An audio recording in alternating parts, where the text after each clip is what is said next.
So after a lot of requests and after having a lot of questions from you guys asking me how do I manage it all, I finally decided to just sit here. I've got my coffee, I've got my notes here on the phone because I really don't want to forget anything. I'm gonna tell you how I manage my PhD while I try to grow my business. This video is not only for PhD students that are trying to grow businesses. It's not necessary to be in the PhD department, but I think this can apply to any job. It's basically how to try and grow a business while working full-time. This is what the video is about. I think the most important thing before starting is to know your why. There are going to be moments where you become overwhelmed and incredibly stressed because you're doing two jobs. And if you're trying to grow one, it means that you don't have an income from that one yet. And there are going to be moments where you're tackling lots of things at the same time. And if you don't have your motivation, if you don't know exactly why you're doing this, you can easily give up. There have been so many times that I wanted to give up just because I felt like I was getting nowhere, and having a spot with my why I am trying to grow my business really helped me to reconnect with myself, reconnect with my goals and my purpose. So my why is in my Notion. In the Notion template that I have for my business, I have a small space with my why and why am I doing this? Where is it that I want to get to? My next step is to project manage everything, do project management, and I mean everything. If you don't know what project management is, it involves setting goals, time management, calendar blocking, setting goals, task prioritization, and so on. You can try and research what it involves project management, but it's those kind of things. And what I mean by project management, everything in your life, I mean everything in your life. For me, I feel like I have 3 projects that I'm working on. So project number 1 is myself, my personal life. Project number 2 is my PhD, and project number 3 is my business. And this is how I go day by day, as if I had 3 projects and I am working on these 3 projects. And this really helps. Before, I feel like I was going crazy among the 3 until I saw one video of one girl that she said, treat your life as a project, and everything that involves in the project management and also the mindset really helps. The next tip is to have a planning system, and this actually I have another advice inside of this step, and is to be patient. It can take a very long time until you find a planning system that works for you. It took a very long time for me, and I remember struggling. Normally I'm a very patient person, but when I try and I try and I try and I try and I try, there are moments where I just burst, and it was really hard. I could not manage a planning system that worked for me. It was so hard. But now I do have a planning system that works for me. And in this planning system, I would suggest you having like a routine. So whenever I'm planning, I know exactly every single step that I have to do. Like, am I going to go on my physical planner and write the tasks? Am I going to go on my Notion and have a review of the projects or the tasks that I have to do? Am I going to go on the app where I put everything? What am I going to do? What is the first step? When planning, I would always suggest you doing it the night before or the week before. And the reason why I say this is because it improves the chances of you getting things done. It improves your motivation. For me, if I have to start a day by planning what I have to do that day, the planning will take me super long, and it will take me super long to start doing the things. But if the night before I'm like, okay, what do I need to do tomorrow? I'm changing position as if I was going to work. If the night before I sit down and I'm like, okay, how is tomorrow looking like? What are the things that I have to work on tomorrow? Tomorrow, all I have to do is wake up, do my morning routine, and start, because I already have it planned. So that is my tip. In my case, what my planning system looks like, I'm not going to dive too much deep, because if not, we will be here forever. But first I have my Notion. In my Notion, I have 3 different dashboards.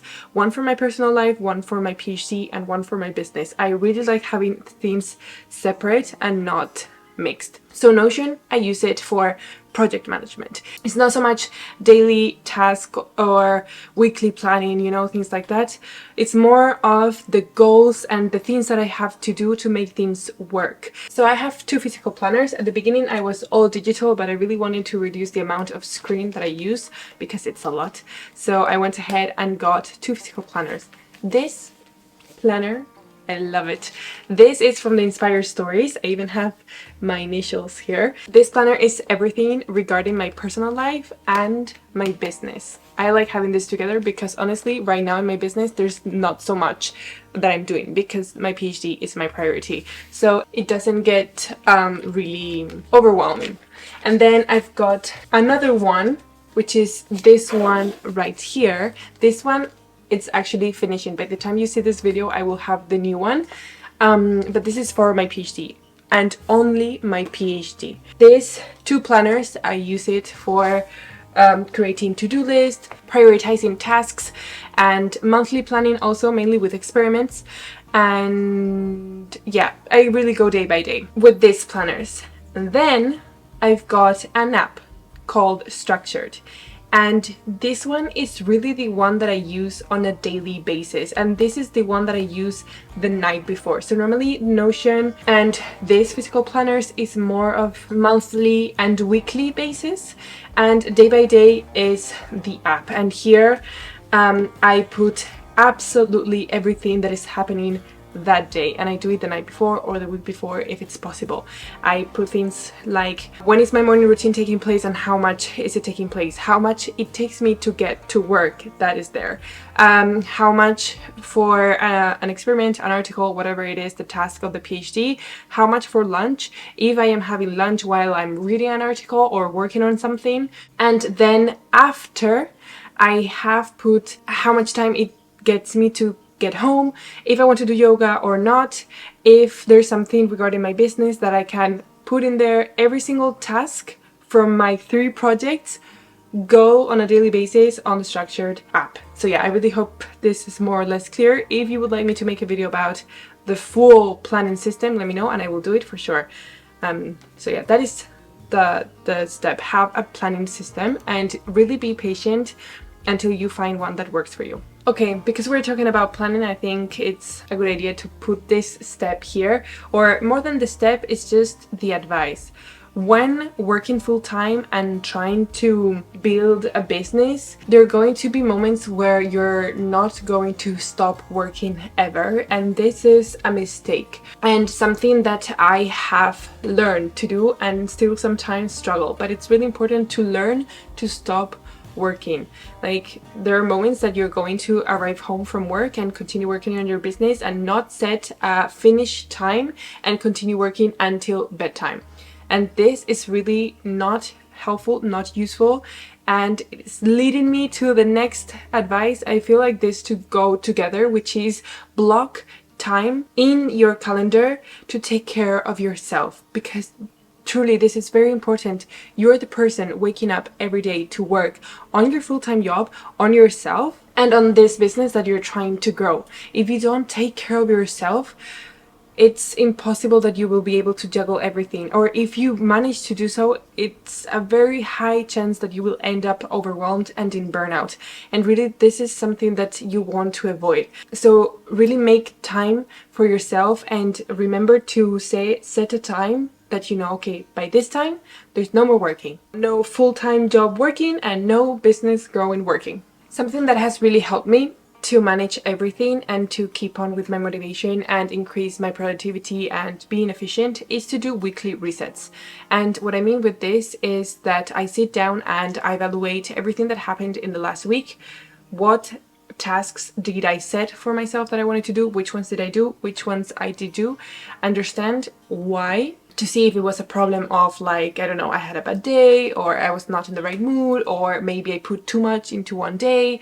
I feel like doing this weekly helps me to really understand the way I work and how much I can juggle from the time I decide to start to the time that I decide to finish. Also, I take the time to see how I'm feeling with my own progress and see how the projects are progressing, because this can be super helpful to have mental clarity and a clear vision of what you're doing and where you're getting to. By doing this weekly reset, you make sure that each week you know exactly what you have to do, you have a clear direction and purpose. Now, this step I have had for years now, way before I decided to start this business, and is to have routines. Really having the right routine in the morning to get you with the right mindset, with the right mood, and the right attitude to work on your things,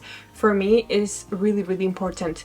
Not only that, but you give yourself the time to wake up. It's really motivating and inspiring to have time first in the morning just for you, to do the things that you like, that bring you joy, and to do the things that boost your energy. I think that has been life-changing, really makes my day. The days that I wake up and I start working directly, I can tell I don't have the right energy, I don't have the right mood, I already feel stressed, and it's just not good. And the days that I decide, well, it's the majority of the days that I do my morning routines are the days that I'm the most happy, the most motivated, the most productive, the most efficient. Another thing that I really didn't start applying until, I was doing my PhD and trying to grow this business, because I'm still trying to grow this business. I don't think you can really call this a business yet.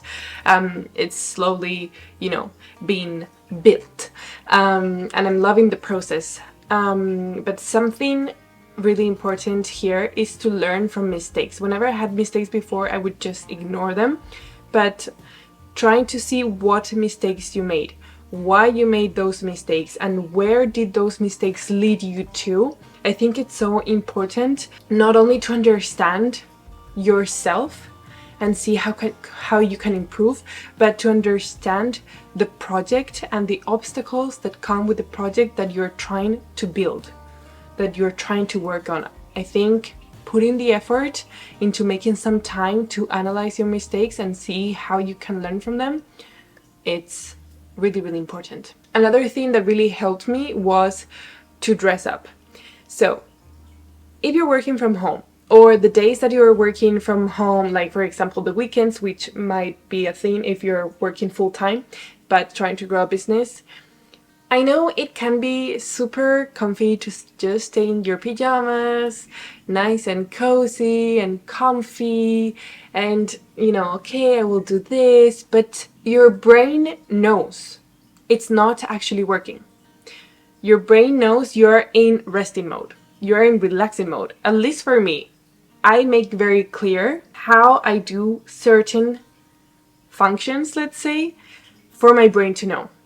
My brain knows that here, this is no relaxing. It knows. The moment I sit on this chair, it knows that I am on work mode. When I sit on the sofa, my brain knows it's not working.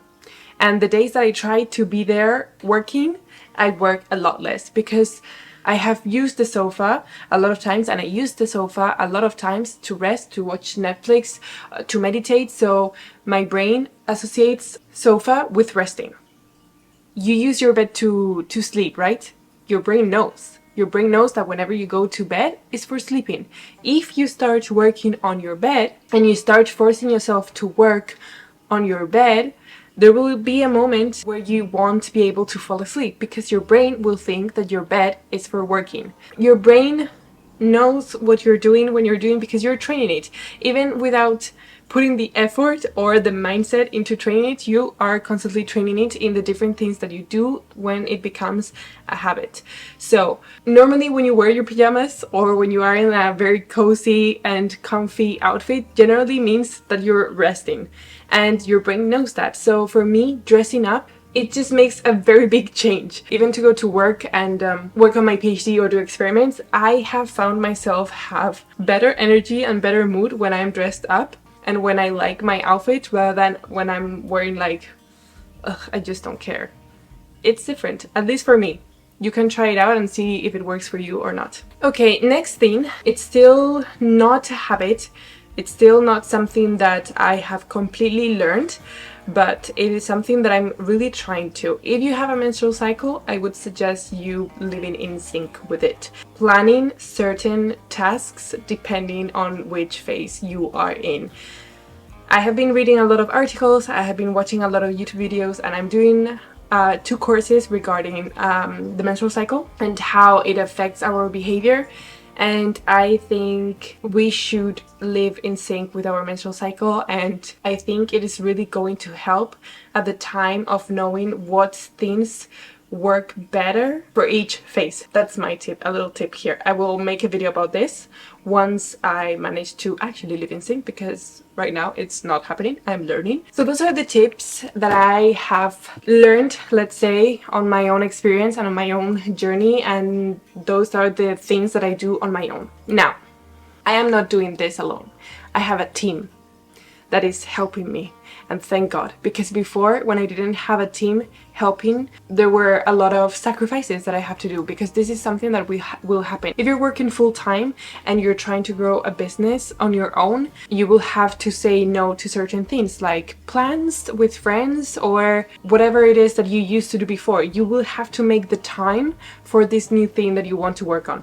And I remember before, it got to a moment where I just couldn't do everything on my own. It's too much, because for me, growing my business means investing time to create content for Instagram, for YouTube, making time for my website. It's a lot of different things that involves trying to build this business. So there was a time where I had no life at all. Maybe it's not the same case for you, maybe you can manage, but for me, I just couldn't. So I have a beautiful team of 2 lovely women. One is Mary, she's my YouTube manager. She helps me come up with ideas for videos. She helps me with the editing. Right now we're in a moment where I really need her to help me do the calendar, the content calendar planning, because I'm in a situation right now where I have to do so many things. I get days where I'm like not inspired whatsoever and not knowing what to do. So right now that is our main like priority. So she really helps me come up with ideas. And then what we're doing right now is to divide the videos, decide which videos she will edit and which videos I will edit. Everything regarding my YouTube is her. She also helps me with my community in Discord. So yeah, that's Mary, YouTube and Discord. And then I have Constantina, she's my social media manager. She handles everything regarding my Instagram, and she handles all of my brand collaborations. And this has been a huge help, because I have a lot of new free time in my hands. So honestly, I could not make this video about how I'm handling a full-time job and trying to grow a business and not mention them, because they are a huge part of this project and they really help me on a daily basis, honestly, because it's not only what they do or what their role is, but is how supportive they are. If I'm having a bad day, or if something is not working, if a video is not working, they're always there for me, and they're always super supportive, and they encourage me to continue going. They encourage me to not give up, and they're just completely amazing. I will leave their details in the description just in case you want to contact them. But yeah, I'm so grateful for this lovely team that I have. I don't know what I would be doing without them, honestly. I say this, but yes, this is how I manage. And I just want to end the video by saying that I know that maybe this kind of looks like super organized and super like perfect system, but I am human. And this is just a reminder to tell you that even though I have this system, I have days where I'm like running everywhere. I have days, and you have probably seen it, where the video is late. It happens. And the only thing to do here is just to like stop, breathe, and continue. And that's it. Try not to stress too much. Try not to go crazy. Sometimes it's better to just stop, take a step back, evaluate, see what's happening, and then rebuild the strategy and continue. I really hope that you liked this video. I really hope that it was helpful and I brought you inspiration and value. And if you have any comments, if you have any experiences of your own, please feel free to leave them in the comments section. If you want, you can join us in our lovely community, the Healthy Life Dreamers. We're there to talk among each other and support each other. So yeah, thank you so much for watching, and I'll see you in the next one. Bye!